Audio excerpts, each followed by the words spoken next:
संतोष देशमुख हत्येचा आरोपी सुदर्शन घुलेची कबुली, खंडणी वसुलीमध्ये अडथळा आणल्यामुळे केला खून. देशमुखांनी प्रतीक घुलेला वाढदिवशीच मारहाण केल्यामुळे राग आल्याचं दिलं कारण.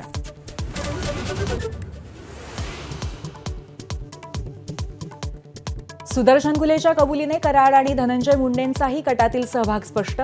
मराठा आंदोलक मनोज जरांगेंचा दावा. धनंजय मुंडेंनाही हत्येच्या खटल्यात 6 आरोपी करण्याची मागणी.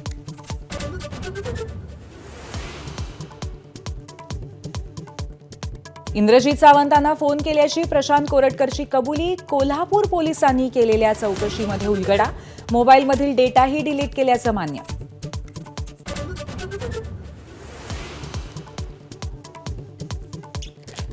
नागपूर दंगलीमध्ये मृत्युमुखी पडलेल्या इरफान अन्सारीच्या कुटुंबियांना 5 लाखांच्या मदतीचा प्रशासनाचा प्रस्ताव. दंगलीतल्या नुकसानीचे पंचनामे पूर्ण. सर्व प्रकारच्या 61 वाहनांचं नुकसान.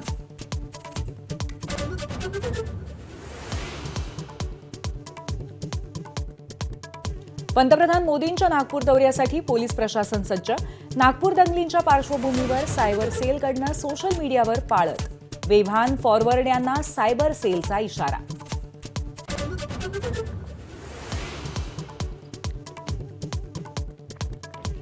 दिशा सालियनचा शवविच्छेदनाचा अहवाल एबीपी माझाच्या हाती. दिशाच्या डोक्याला गंभीर जखम झाल्यामुळे मृत्यू झाल्याचं समोर. दिशावर लैंगिक अत्याचार झाले नसल्याचंही अहवालामध्ये नमूद.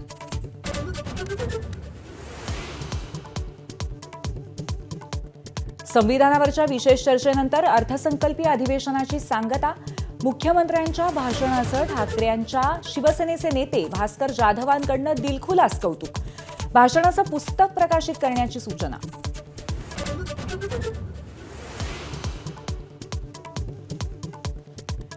कृषी मंत्री माणिकराव कोकाटेंविरोधात दाखल याचिकेवर आज हायकोर्टात सुनावणी. शिक्षेवरील स्थगिती रद्द करण्याची मागणी. सदनिका घेताना कागदपत्रांमध्ये फेरफार केल्याप्रकरणी कोकाटे अडचणीत.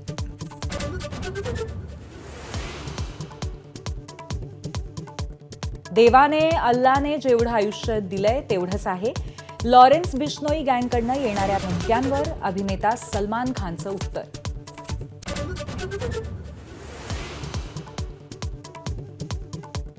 मुंबईतून क्लीनअप मार्शलची सेवा पूर्णपणे बंद होणार. छळ आणि वसुलीच्या वाढत्या तक्रारींमुळे क्लीनअप मार्शलच्या कंत्राटाला नाकारली मुदतवाढ. एबीपी माझा, उघडा डोळे बघा नीट.